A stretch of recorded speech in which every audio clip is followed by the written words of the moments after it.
This rack here is an embarrassing train wreck, but I'm going to publish it because there's a whole lot to learn.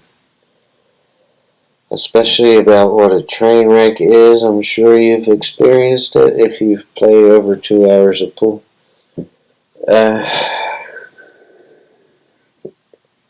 Everything goes wrong here, and it all starts with the 2-ball.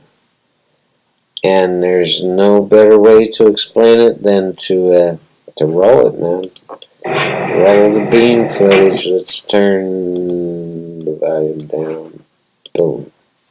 I always forget to do that. There's where I want to be on the 2. Let's go back and look at that.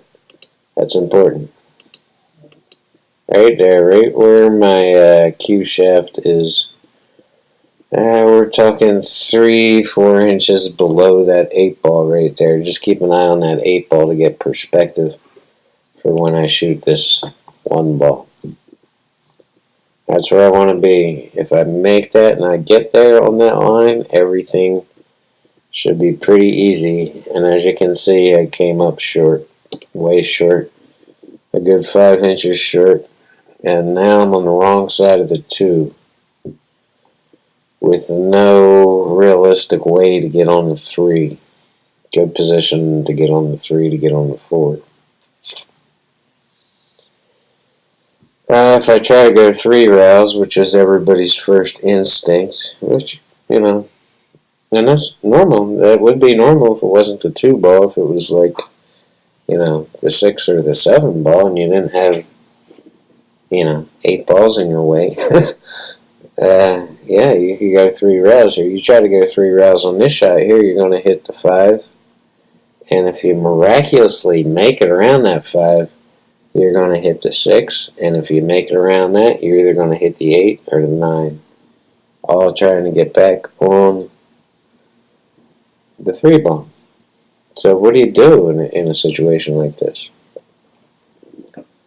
And a lot of guys simply don't know what to do. And this is probably the biggest fear with new tournament players, is getting in a position where they simply don't know what to do. That's a common fear, guys. So if that's keeping you out of tournaments where you don't want the embarrassment factor of simply not knowing what to do, knowing what to do is going to come with tournament experience and just experience playing pool. If you're actually practicing and you're out there doing the right things and not just banging balls around the table with your friends and having a couple of beers, you really have to hone in and practice. In situations like this, you can't just get up there and bang away and hope for the best. You really have to think about what you're doing. And you have to take the game serious if you're ever going to advance your pool game. I'm rambling. I'm going to show you what I did here, which didn't work out for the best. This might not be the best solution, but it's the only solution I could come up with. And just take the hard shot on the 3. Just make sure you have a shot on the 3. Because even if you have a bad shot on the 3, number one, you're still at the table. And you can play a safety on this 3. You can shoot the 3. If you decide to shoot it, you should take a little bit more time and figure out what's the best way to get on that 4-ball to give you position to get on that 5.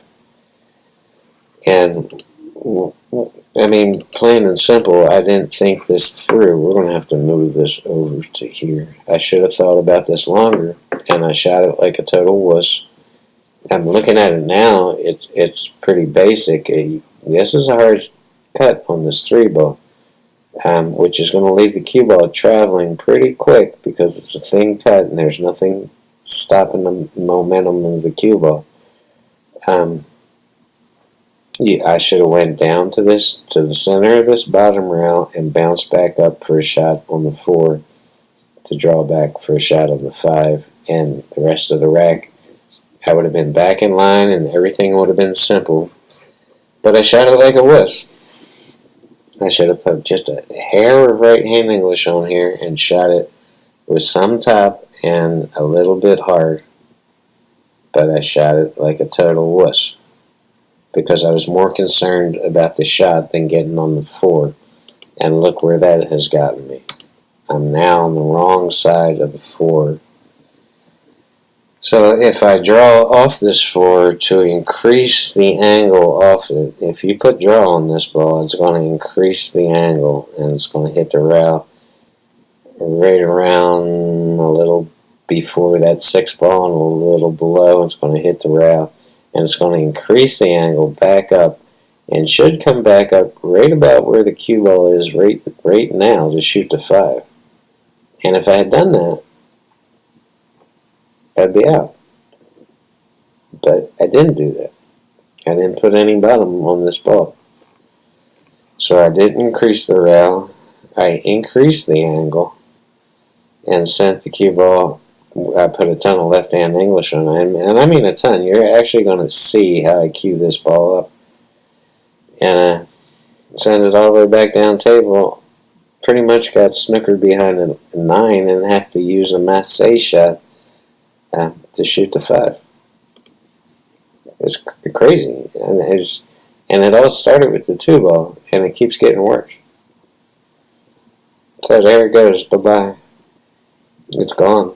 Like Superman. Boom. So, here we are.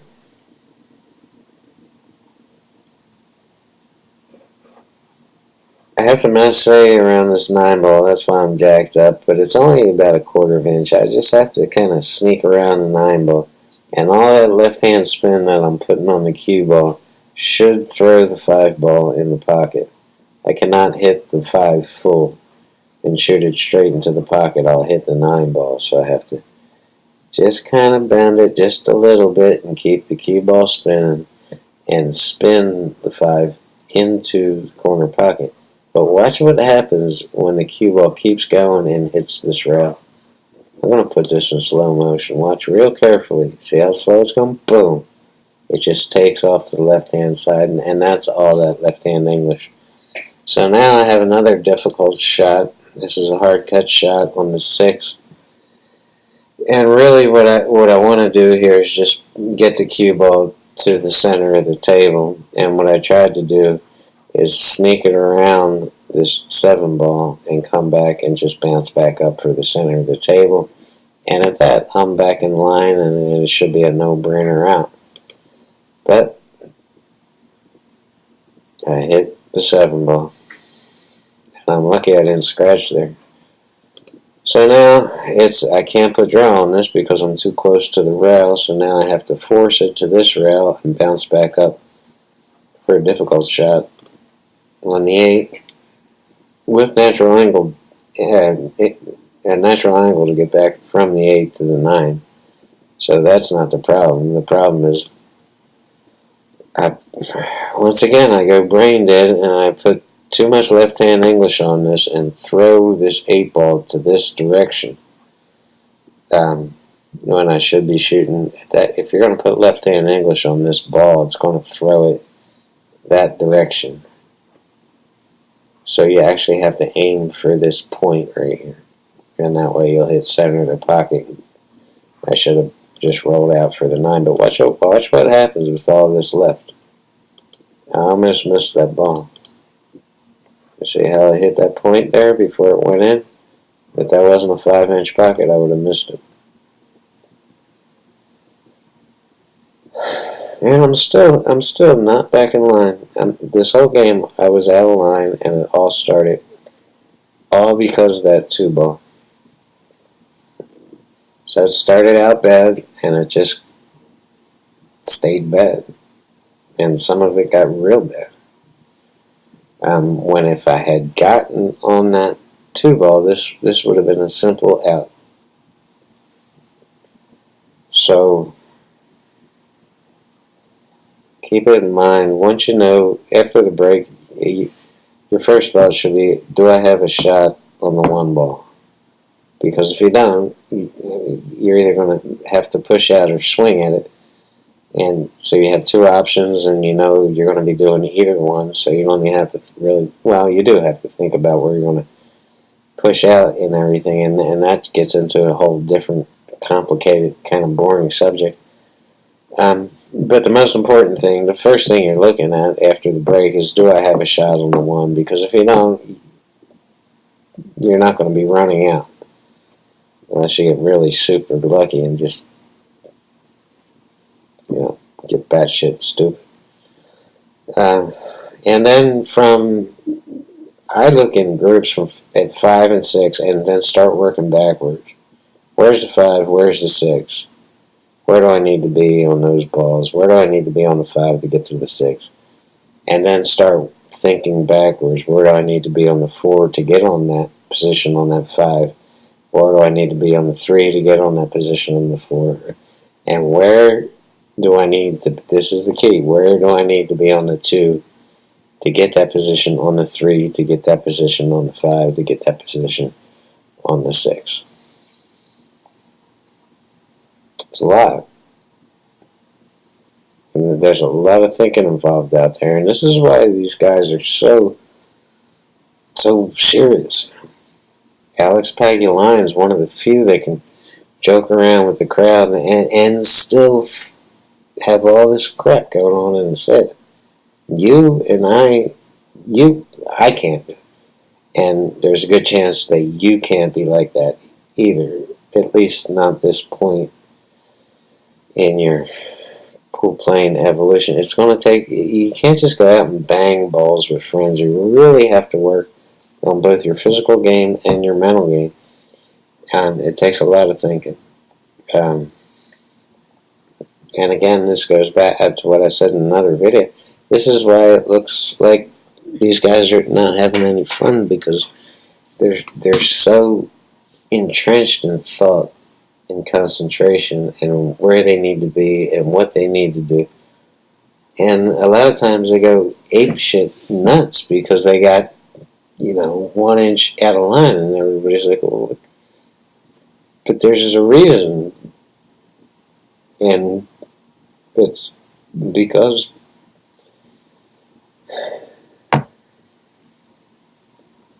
it's an intense game. I'm just going to put it that way. You can't just go out and half-ass.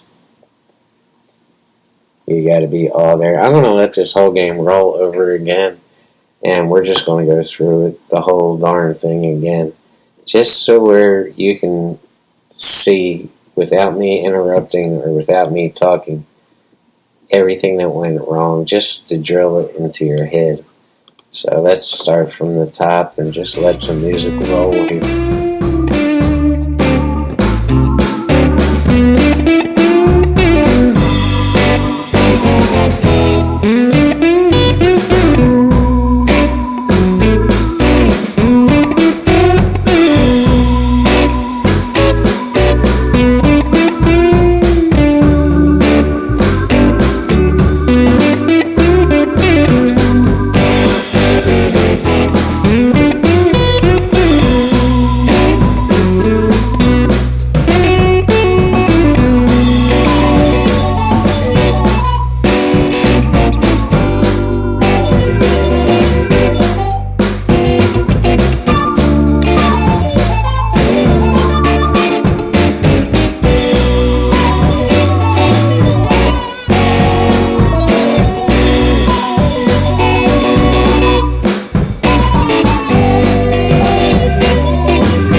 is ugly, man.